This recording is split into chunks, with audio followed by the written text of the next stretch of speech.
एक समय की बात है, हिमालय की घाटी के पास बसे एक छोटे से शांत गांव में भरत नाम का एक लड़का रहता था। भरत अपने गुस्से और बेचैन मन के कारण पूरे गांव में मशहूर था। उसका मन हर समय विचारों से भरा रहता, ऐसा लगता मानो उसके अंदर एक तूफान चल रहा हो जिसने उसकी शांति छीन ली। वह हमेशा विचारों में खोया रहता और तनावपूर्ण जीवन जीता था। अपने गुस्से और बेचैनी के कारण उसके परिवार और गांव वालों से रिश्ते भी अच्छे नहीं थे। इससे उसे और भी अकेलापन और अपमान महसूस होता और वह और गहरे मानसिक तनाव में डूबता चला गया। एक दिन भरत गांव की गलियों में टहल रहा था, तभी उसने देखा कि एक बौद्ध भिक्षु पेड़ की छांव में ध्यान मुद्रा में बैठे हैं। उनके चेहरे से अपार शांति झलक रही थी। इस शांति ने भरत को अपनी ओर खींच लिया। जब भरत उनके पास पहुंचा तो उसे एक सकारात्मक ऊर्जा का अनुभव हुआ। भरत समझ गया कि यह अद्भुत शांति और सकारात्मक ऊर्जा कहीं न कहीं उसी भिक्षु के भीतर से आ रही है। वह उनके सामने बैठ गया और उनके आंख खोलने का इंतजार करने लगा। कुछ देर बाद जब बौद्ध भिक्षु ने आंखें खोली तो उन्होंने सामने एक युवा लड़के को बैठा पाया जो तनाव और नकारात्मक भावनाओं से भरा हुआ था। भरत ने बड़ी तड़प के साथ कहा, गुरुजी, मेरा मन बहुत अशांत है। मेरे विचार मुझे भीतर ही भीतर खाए जा रहे हैं। मुझे एक पल भी शांति नहीं मिलती। क्या आप मुझे सिखा सकते हैं कि अपने अशांत मन को कैसे शांत करूं? भिक्षु ने करुणा भरी नजरों से उसकी ओर देखा और बोले, प्यारे बच्चे, मैं तुम्हें एक कहानी सुनाता हूँ। इस कहानी में मानसिक शांति और सुख का रहस्य छिपा है। क्या तुम सुनना चाहोगे? भरत ने उत्साह से हामी भरी। बहुत समय पहले शक्ति नाम का एक व्यक्ति एक नगर में रहता था। शक्ति बेहद महत्वाकांक्षी था और हर काम में लोगों से तारीफ सुनना चाहता था। लेकिन जैसे ही उसे असफलता या आलोचना सुननी पड़ती, वह गहरे तनाव में चला जाता। वह मानता था कि सफलता और भौतिक शक्ति ही सच्चा सुख देंगे, मगर जितना वह भागता उतना ही बेचैन होता गया।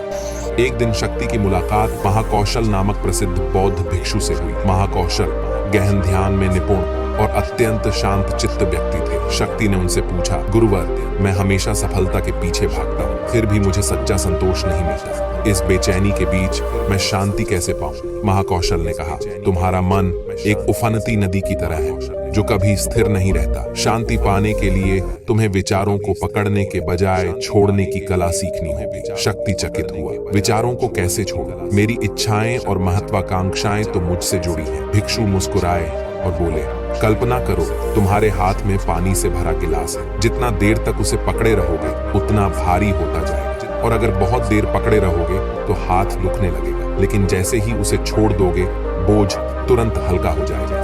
ये सुनकर शक्ति ने विचारों को छोड़ने का अभ्यास शुरू किया। वह विचारों और भावनाओं को आता जाता देखता, लेकिन पकड़ता नहीं। धीरे धीरे उसने समझा कि इच्छाएं ही दुख का कारण है। ध्यान में गहराई तक जाकर उसने पाया कि वर्तमान में रहना ही सच्ची शांति का स्रोत है। धीरे धीरे उसका मन शांत झील जैसा हो गया। उसने भौतिक वस्तुओं का मोह छोड़कर सादगी में आनंद ढूंढ लिया। लोग उसकी परिवर्तन की खबर सुनकर दूर दूर से मार्गदर्शन लेने आने लगे। इस तरह शक्ति भी शांति और ज्ञान का दीपक बन गया। भरत ने कहानी को ध्यान से सुना और समझ गया कि विचारों और इच्छाओं से चिपके रहना ही अशांति लाता है। उसने पूछा, गुरुजी, मैं इस शिक्षा को अपने जीवन में कैसे लागू करूं? भिक्षु बोले, प्यारे बच्चे, मन को शांत करने की शुरुआत आत्म जागरूकता से होती है। हर दिन कुछ समय अपने विचारों को देखने में लगाओ। उन्हें आते जाते देखो जैसे आकाश में बादल गुजरते हैं। उन्हें बिना पकड़े जाने दो। भरत ने आंखें बंद करके अभ्यास शुरू किया। उसने पाया कि उसके भीतर लगातार चिंता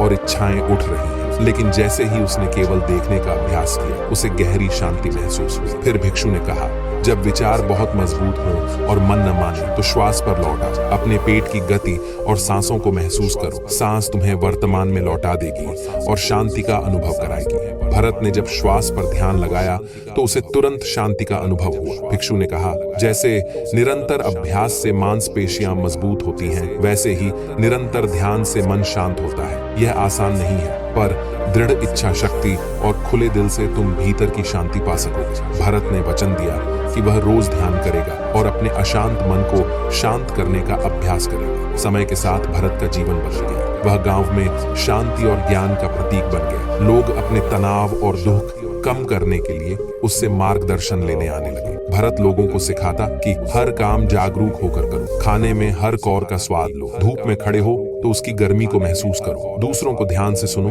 और समझो। इन छोटी छोटी आदतों ने लोगों के जीवन में अद्भुत बदलाव ला दिए। धीरे धीरे भरत का नाम दूर दूर तक फैल गया। वह उन सबके लिए आशा का दीपक बन गया जो अपने विचारों के बोझ तले दबे थे। मित्रों, ये कहानी यहीं समाप्त होती है। आशा है आपको इससे बहुत कुछ सीखने को मिला होगा।